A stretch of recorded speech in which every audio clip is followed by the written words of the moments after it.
সেনাপ্রধানকে নিয়ে টান টান উত্তেজনার মধ্যে পিনাকি ভট্টাচার্য কিংবা এদেশের ছাত্র জনতার যে সফলতা, যে জনমত, বিশেষ করে পিনাকি ভট্টাচার্যের যে আকাশচুম্বী সফলতা এবং তার যে চাপ রাজনৈতিক দলগুলোর উপর, যে ওয়াকারের দালালি, ভারতের দালালি, আওয়ামী লীগকে পুনর্বাসনের চেষ্টা বাদ দিতে হবে নইলে খবর আছে। বিএনপির নাম ধরে যেভাবে পিনাকি সমালোচনা করছেন, আমি মনে করি সেই পিনাকির চাপে 7 ঘন্টার মধ্যেই বিএনপি পিছু হচ্ছে। পিনাকির বিজয়। দর্শক, রাজনীতিতে গতকালকে তুমুল আলোচ্য বিষয় ছিল, আলোচনা ছিল যে আওয়ামী লীগকে পুনর্বাসন চেষ্টা প্লাস ভারত ওয়াকারুজ্জামান। এই বিতর্কের মধ্যেই রুহুল কবির রিজভী, যেহেতু বিএনপির মুখপাত্র, তিনি জানিয়ে দিয়েছিলেন, ঈদ সামগ্রী বিতরণ করতে যে একটা অনুষ্ঠানে তিনি স্পষ্ট করেছিলেন যে আওয়ামী লীগের মধ্যে যারা অর্থ পাচারকারী নয়, যারা গণহত্যাকারী নয়, তারা কেন রাজনীতি করতে পারবে না। এর মানে রিফাইন্ড আওয়ামী লীগের যে থিওরি ভারতের, যেটা সেনাপ্রধান এক্সিকিউট করার দায়িত্ব নিয়েছে, সেটা রুহুল কবির রিজভী আনুষ্ঠানিকভাবে সমর্থন করেছেন যে আওয়ামী লীগের মধ্যে যারা ভালো তারা রাজনীতি করবে, সমস্যা নেই, জনগণ মেনে নিলে বিএনপির কিছু বলার নেই। এর মানে বিএনপি রিফাইন্ড আওয়ামী লীগ রিপেট্রিয়েশন প্রজেক্টকে আনুষ্ঠানিকভাবে সমর্থন করেছিল। কিন্তু জনগণ যেভাবে জেগে উঠেছে, পিনাকি ভট্টাচার্যরা যেভাবে হুমকি ধামকি দেওয়া শুরু করেছে যে পিনাকি ভট্টাচার্য যাকে ধরে তাকে তো জয় বাংলা করে দেয়, তাতে বিএনপি ভয় পেয়েছে যে না, এই হাসনাত, পিনাকি, নাসিরউদ্দিন পাটোয়ারি, এরা ভারত, সেনাপ্রধান, আওয়ামী লীগ, বিএনপিকে এক কাতারে এনে বিএনপিকেও জয় বাংলা করে দিবে। এই ভয়টা তারেক রহমানের মধ্যেও ঢুকেছে। 7 ঘন্টার মধ্যে রুহুল কবির রিজভী এই বক্তব্য দেওয়ার 7 ঘন্টা পরেই বিএনপির অন্য সুর আমি দেখাচ্ছি আপনাদের। বিএনপির বেশ কয়েকজন নেতা ইনক্লুডিং তারেক রহমান, রুহুল কবির রিজভী এই বক্তব্য দিয়েছেন দুপুরের আগে, আর ইফতারের টাইমেই গতকাল বিএনপি নেতাদের সুর বদল।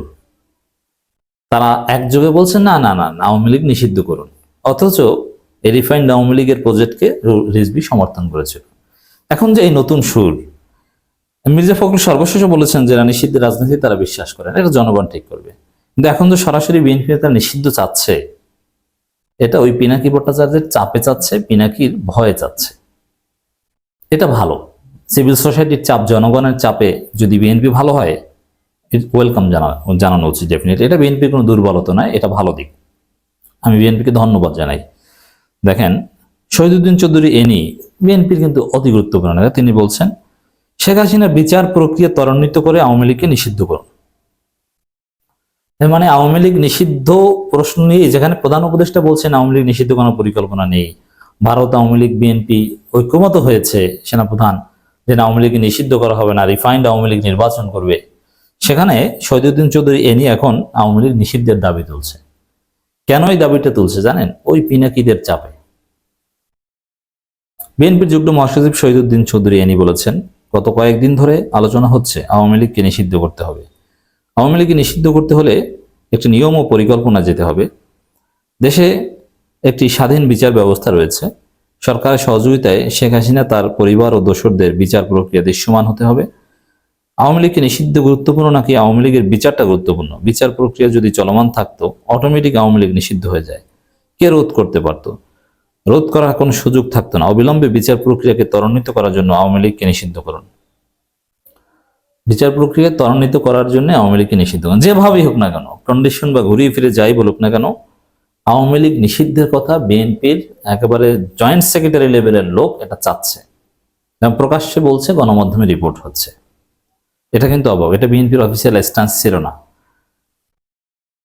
জনরোষে পড়ার ভয়ে এই স্ট্যান্স চেঞ্জ, 7 ঘন্টার ব্যবধানে এই বিপরীতমুখী কথা আমরা বললাম। শুধু শহীদুদ্দিন চৌধুরী এনি না, এরকম কথা আরো বেশ কিছু হয়। তারেক রহমানও বলছেন কোনোভাবে যেন আওয়ামী লীগের পুনর্বাসন না হয়।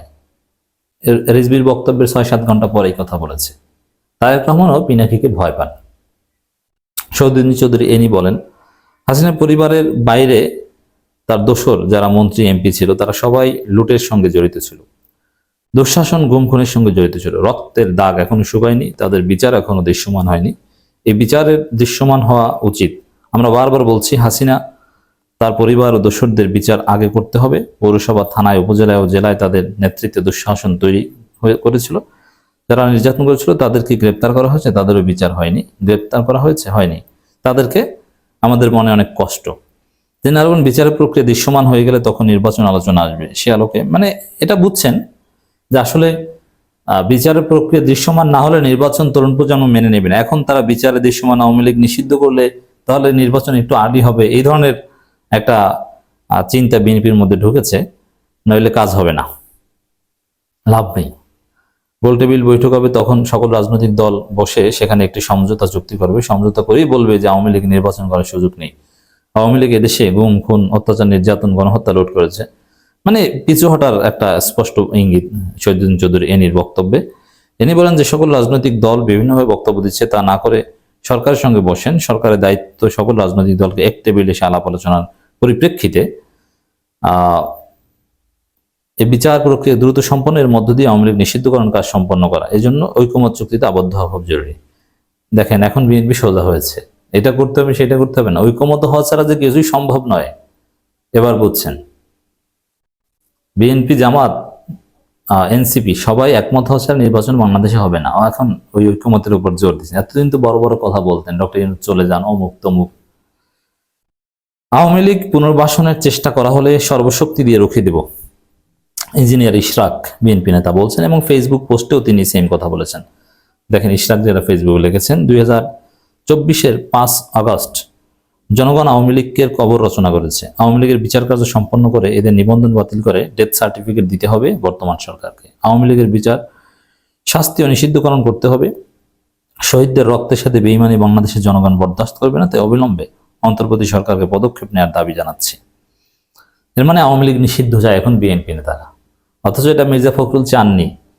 এবং রিজভী স্পষ্ট বলেছেন যে তারা কেন রাজনীতি করতে পারবে না। রিজভীর এই বক্তব্যের 7 ঘন্টা পরেই বিএনপির এই নতুন সুর। বুঝতে পারছেন কেন? পিনাকির ভয়ে। স্বৈরাচারের দোসরদের পুনর্বাসনের সুযোগ দেওয়া যাবে না, তারেক রহমান কথা বলছেন। এক যুগে বিএনপি নেতারা এখন আওয়ামী লীগ নিষিদ্ধের দিকে ইঙ্গিত দিচ্ছেন। তো বিএনপি একটা ডলা খেয়ে মোটামুটি সোজা হয়েছে, এটা আমরা ধরতে চাই আপাতত।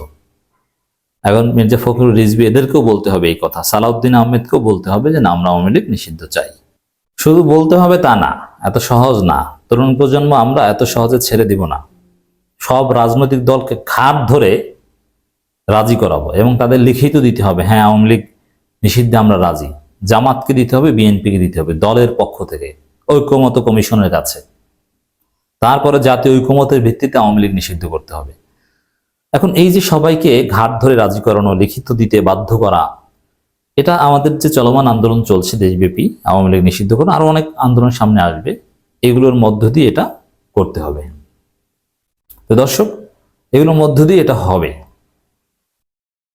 এর মধ্য দিয়ে এই পিনাকিদের তৎপরতা, আমাদের তৎপরতায় রাজনৈতিক দলগুলো ভয় পাবে। ভয় পেয়ে তারা বলবে যে হ্যাঁ আমরা লিখিত দিব, আওয়ামী লীগ নিষিদ্ধ আমরা চাই।